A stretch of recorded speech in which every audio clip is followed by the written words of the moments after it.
വിവാഹ വാഗ്ദാനം മനസ്സമ്മതം സുറമലബാർ സഭയിലെ പ്രധാനപ്പെട്ട ഒരു ചടങ്ങാണ്. വധുവിൻ്റെ വീട്ടുകാർ മുൻകൈയെടുത്ത് വരൻ്റെ വീട്ടുകാരെയെല്ലാം വിളിച്ച് അയൽപക്കക്കാരെയും കൂട്ടി നടത്തുന്ന വലിയൊരു കൂടിവരവാണ്, ഒരു ആത്മീയ കൂട്ടായ്മയാണ്. അവിടെ നമ്മൾ അഗാപ്പെ ഭക്ഷണം കൊടുത്ത് വിളിക്കപ്പെട്ടവരെയെല്ലാം സന്തോഷിപ്പിക്കുന്നു. അത് കാലാകാലങ്ങളിൽ നമ്മളുടെ ക്രൈസ്തവ കത്തോലിക്ക സമൂഹം സമുദായം അതിൻ്റെ പ്രധാനപ്പെട്ട ഒരു കാര്യമായിട്ട് കരുതിപ്പോടുന്ന കാര്യമാണ്. എന്ത് സന്തോഷമാണ് വീട്ടിലൊക്കെ ഒരു പെണ്ണിനെ കെട്ടിച്ചു വിടുന്ന സമയം, ഇതിൻ്റെ ആഘോഷം, അതുമായിട്ടുള്ള ഒരുക്കങ്ങൾ, വിളിക്കേണ്ട ആളുകൾ, അത് വലിയൊരു സംസാര വിഷയവും സഭയുടെ ഹൃദയത്തിലുള്ള ഒരു വിഷയവുമായിട്ടാണ് ഞാനെപ്പോഴും അതിനെ കാണുന്നത്. ഇവിടെയും ഈ ദേവാലയം നിറഞ്ഞ് കവിഞ്ഞ് ഈ പ്രാർത്ഥനയിൽ പങ്കെടുക്കാനായിട്ട് ആളുകൾ എത്തിയിട്ടുണ്ട്. അത് ഇതിൻ്റെ പ്രാധാന്യം കൊണ്ടാണ്.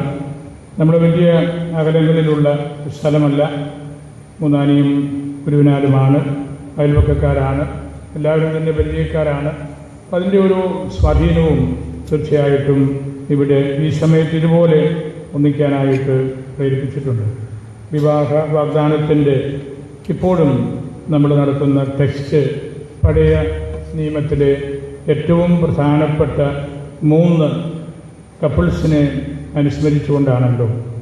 അവിടെ നമ്മളെന്നും അബ്രാഹത്തെയും സാറായെയും ഇശഹാക്കിനെയും റബേക്കായെയും യാക്കോബിനെയും റാഹേലിനെയും പിന്നും നമ്മൾ പ്രാർത്ഥിക്കുന്നതാണ്. എത്രയോ ആയിരക്കണക്കിന് വർഷങ്ങൾക്ക് മുമ്പ് നടന്ന ഒരു വിവാഹമാണ്. അല്ലെങ്കിൽ ആ പൂർവ്വപിതാക്കന്മാർ അവരുടെ ഭാര്യമാരെ കണ്ട് പിടിച്ചിട്ട് എത്രയോ ആയിരങ്ങൾ വർഷങ്ങൾ കഴിഞ്ഞു. ഇന്നും നമ്മുടെ പ്രാർത്ഥന ഈ വിവാഹ വാഗ്ദാനവും അതുപോലെ ആയിരിക്കണമേ, കർത്താവ് അങ്ങനെ ആക്കിത്തരണമേ എന്നതാണ്. അതാണ് നല്ല അപ്പന്മാരുടെയും നല്ല അമ്മച്ചിമാരുടെയും ജീവിതത്തിൻ്റെ പ്രത്യേകത. അതിൻ്റെ നടുവിൽ നിൽക്കുന്ന ഇശഹാക്കും റബേക്കായും തമ്മിലുള്ള ബന്ധം ഉൽപ്പത്തി പുസ്തകം പറയുന്നുണ്ടല്ലോ. അവൻ അവളെ സ്നേഹിച്ചു, അവൻ അവളെ സ്നേഹിച്ചു. ഇശഹാക്ക് റബേക്കായെ സ്നേഹിച്ചു. ഇവിടെ ബിബിൻ ജോസഫും അന്നമ്മയും പരസ്പരം സ്നേഹിക്കുമ്പോൾ വിവാഹ വാഗ്ദാനത്തിൻ്റെയും വിവാഹത്തിൻ്റെയും അർത്ഥം പൂർത്തീകരിക്കപ്പെടുകയാണ്. ആ സ്നേഹത്തിൽ എല്ലാം ഉണ്ട്. സ്നേഹമില്ലെങ്കിൽ മറ്റെന്തെല്ലാം നമുക്കുണ്ടെങ്കിലും ഒന്നുമില്ലാത്തതുപോലെയാണ്. അതുകൊണ്ട് അവൻ അവളെ സ്നേഹിച്ചു എന്നുള്ള തിരുവചനവും ഈ 3 കപ്പിൾസ് വേദപുസ്തകത്തിൻ്റെ ആരംഭത്തിൽ ഉൽപ്പത്തി പുസ്തകത്തിൽ നമ്മൾ കാണുന്ന പൂർവ്വമാതാക്കളും പൂർവ്വപിതാക്കളും നമുക്കിന്നും ഏറ്റവും വിലപ്പെട്ട കാര്യമാണ്. അതിനപ്പുറത്തേക്കുള്ള അതിനേക്കാൾ മെച്ചപ്പെട്ട കപ്പിൾസിനെ നമുക്ക് കണ്ടുപിടിക്കാൻ പറ്റുന്നില്ല. അതുകൊണ്ടാണ് തിരുസഭ ഇന്നും ഇവരുടെ പേരുകൾ ഉരുവിട്ട് എല്ലാ കല്യാണങ്ങൾക്കും ഒത്തുകല്യാണങ്ങൾക്കും ഈ പൂർവ്വപിതാക്കളെയും മാതാക്കളെയും നമ്മൾ ഓർക്കുന്നതിൻ്റെ കാരണം അതാണ്. അവരുടെ നന്മകൾ കുറേയെല്ലാം നമ്മളുടെ കുടുംബങ്ങളിലും നിലനിൽക്കുന്നു എന്നതാണ് അതിൻ്റെ ഏറ്റവും പ്രധാനപ്പെട്ട കാര്യം. അങ്ങനെ നമുക്ക് 2 കൂട്ടർക്കും, കോണിക്കൽ തറവാട്ടിനും പുനാനിക്കൽ തറവാട്ടിനും വലിയ സന്തോഷത്തിൻ്റെ അഭിമാനത്തിൻ്റെ അവസരമാണിത്. വിവാഹ വാഗ്ദാനം മനസ്സമ്മതം വളരെ പ്രധാനപ്പെട്ടൊരു കാര്യമാണ്. മനസ്സുകൊണ്ട് അവർ സമ്മതം പറഞ്ഞു കഴിഞ്ഞു. അവരുടെ കോൺഷ്യൻസിൽ അവരുത്തരം പറഞ്ഞു കഴിഞ്ഞു. മനസ്സ് രൂപപ്പെടുന്നത് മനസാക്ഷിയിൽ നിന്നാണ്.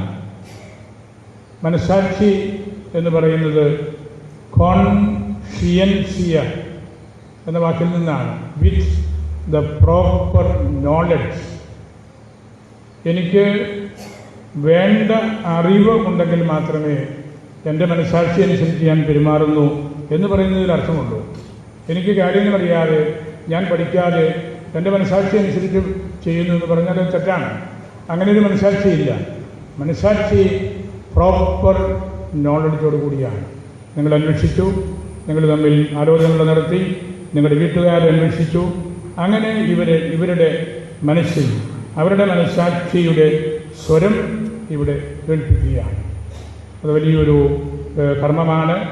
നമ്മുടെ ശ്രീയാനി നസ്രാണി കുടുംബങ്ങൾ എന്നും നോക്കിപ്പാർത്തിരിക്കുന്ന ഒരു കാര്യം ഇതാണ്. ഇസ്രായേൽ പാരമ്പര്യമാണ്. ഇസ്രായേലിൽ ഒരു പെൺകുട്ടി ജനിച്ചാൽ 13-14 വയസ്സിൽ ഒത്തുകല്യാണമാണ്. അവരുടെ അമ്മ ആ കുഞ്ഞിൻ്റെ ഓരോ ജന്മവർഷത്തിലും അനുസ്മരണാ ദിനത്തിൽ ഓരോ വലിയ കലം നിറയെ വീഞ്ഞ് മാറ്റിവെക്കും. നമ്മൾ വെള്ളം കുടിക്കുന്ന പോലെ അവിടുത്തെ ഭക്ഷണത്തിൻ്റെ കൂട്ടത്തിൽ അവർ കഴിക്കുകയാണ്. 13-ാം വയസ്സിൽ ഒത്തുകല്യാണം നടത്തുമ്പോൾ 13 കുടം നിറയെ ഈ പെണ്ണിൻ്റെ വീട്ടിൽ വീഞ്ഞുണ്ടാകും. അതാണ് നമ്മുടെ അമ്മമാരങ്ങനെയല്ലേ. ഒരു പെൺകുട്ടി ജനിക്കുമ്പോൾ അവരൊരു അല്പം പൊന്ന്, സ്വർണം ഒക്കെ കരുതി വെക്കും. ഈ കൊച്ച് കുഞ്ഞായിരിക്കുമ്പോൾ, വളരുമ്പോൾ, കോളേജിൽ പോകുമ്പോൾ, ജോലിയിൽ പ്രവേശിക്കുമ്പോൾ, അത് എല്ലാം ഒരേ കാര്യം തന്നെയാണ്. നമ്മുടെ പൈതൃകത്തിന് ചേരുന്ന കാര്യം നമ്മൾ ചെയ്യുന്നു എന്ന വ്യത്യാസം മാത്രമേ ഉള്ളൂ. അങ്ങനെ നിങ്ങൾ ആഗ്രഹിച്ച് പ്രാർത്ഥിച്ച് എല്ലാം കൊണ്ടുവന്ന ഒരു കാര്യമാണിത്. ദൈവത്തെ നമുക്ക് സ്തുതിക്കാം. ജോസഫ് ബിബിൻ ടോംസ്, മുന്താനി സെൻറ്റ് പീറ്റേഴ്സ് ലോകക്കാരന്, പൊണിക്കൽ തറവാട് മാതാപിതാക്കൾ തോമസ് കുട്ടിയും ലവ്ലിയും. ഇപ്പോൾ ജോസഫ് ഇൻറ്റീരിയർ ഡിസൈനറായിട്ട് ദുബായിൽ ജോലി ചെയ്യുന്ന ആളാണ്. വലിയൊരു കാര്യമാണത്. അവിടെ പോകാനും അവിടെ വളരെ പ്രസക്തമായ ഒരു മേഖലയിൽ ശുശ്രൂഷ ചെയ്യുവാനും, എന്നൊരു പക്ഷേ ലോകത്തിൽ ഏറ്റവും കൂടുതൽ എല്ലാവരും ആഗ്രഹിക്കുന്നതും മനസ്സിലാക്കുന്നതുമായ ഇഷ്ടപ്പെടുന്നതുമായ ഒരു കാര്യമാണ് ഇതുപോലുള്ള ഇൻറ്റീരിയർ ഡിസൈനറായിട്ട് ശുശ്രൂഷ ചെയ്യാൻ സാധിക്കണമെന്നുള്ളത്. അതിനകത്തൊരു എൻജിനീയറിംഗ് ഉണ്ട്, അതിനകത്തൊരു ആർട്ടിസ്റ്റിക് ആയിട്ടുള്ള അനേകം മേഖലകളുണ്ട്. അതെല്ലാം മനസ്സിലാക്കി പഠിച്ചെടുത്താണ് അവിടെ ജോലി ചെയ്യുന്നത്. നല്ലൊരു വീട്, നല്ല പ്രാർത്ഥനയും നല്ല ദൈവവിചാരവുമുള്ള വീടാണ്. അതുകൊണ്ടാണ് അവർക്ക് ദൈവം ഈ കൃപയെല്ലാം തന്നിരിക്കുന്നത്. അന്നമ്മ പുനാനിക്കൽ തറവാട്ടിലെയാണ്. ജോർജ് ഏട്ടനും മോളിച്ചേച്ചി മാതാപിതാക്കൾ. അന്നമ്മ ഓസ്ട്രിയയിലാണ് ക്വാളിറ്റി ഫുഡ് മാനേജറായിട്ട് അവിടെ ശുശ്രൂഷ ചെയ്യുകയാണ്. ഓസ്ട്രിയ വളരെ സമ്പന്നമായൊരു രാജ്യമാണ്. നമ്മുടെ മലയാളികളും അച്ഛന്മാരുൾപ്പെടെ അവിടെ അനേകരുണ്ട്. സാമ്പത്തിക ഭദ്രതയുള്ള സ്ഥലമാണ്. ഫുഡ് ക്വാളിറ്റി മാനേജർ ആയിട്ട് ശുശ്രൂഷ ചെയ്യാൻ സാധിക്കുന്നതും വളരെ വിലപ്പെട്ട കാര്യമാണ്. നിസ്സാരമായൊരു കാര്യമല്ല. കാരണം ഇത് രണ്ടും, ഈ ഡിസൈനിങ്ങും ഈ ഫുഡ് ക്വാളിറ്റി മാനേജ്മെൻറ്റും എന്ന് പറയുന്നത് ഇന്നത്തെ ലോകത്ത് നമുക്കിത് വിട്ടുകളഞ്ഞ് ജീവിക്കാനൊക്കെ. അത്തരത്തിൽ നിങ്ങൾ നല്ല വിദ്യാഭ്യാസമുള്ളവരാണ്, ഇന്ത്യക്ക് പുറത്ത് ജോലി ചെയ്യുന്നവരാണ്. നിങ്ങൾക്ക് ആ തരത്തിലും വിദേശ രാജ്യങ്ങളെ കാണാനും അതിൻ്റെ ഭദ്രതയും അതിൻ്റെ ഇക്കോണമിയും ഒക്കെ മനസ്സിലാക്കാനുള്ള നല്ലൊരു അവസരം കൂടിയാണ്. പുനാനിക്കൽ നല്ലൊരു വീടാണ്.